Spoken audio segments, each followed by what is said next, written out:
ভালো রাখার জন্য। তাহলে এখন এগুলি করতে হলে আমাদের কি প্রয়োজন? আমরা কিন্তু আমাদের মধ্যে আমরা সবাই এক, কিন্তু আমাদের মধ্যে একটু বিভেদ আছে, এটাকে ক্ষমতার একটু দ্বন্দ্ব আছে। এটা কিন্তু মনে রাখলে চলবে না, কারণ এখনো কিন্তু আমরা সম্পূর্ণভাবে বিজয় লাভ করতে পারি নাই।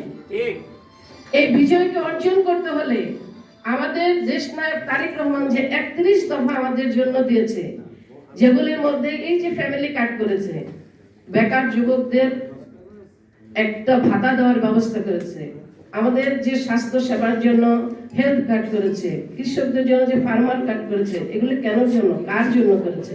এই দেশের মানুষ আমরা 17 বছরে নির্যাতিত, নিষ্পেষিত, আমরা মনে করেন এখানে এমন লোক আমাদের জনসভার মধ্যে দেখেছি, ভাই আমার এগুলো কষ্ট লাগে। আমি তো ছাত্রদল থেকে এসেছি, যে সারাদিন কষ্ট করে মিছিল মিটিং এ আসে, কিন্তু সকালবেলা মা কোনো কাজ করতে পারে না দেখা মা তাদের ঠিক মতো খাবারও দিতে পারে না, করে খাবার নাই, হেঁটে হেঁটে সেটা মিছিলে আসে, হেঁটে হেঁটে যায়, কিন্তু তারপরেও কিন্তু আমরা তাদের জন্য কিছু করতে পারি নাই।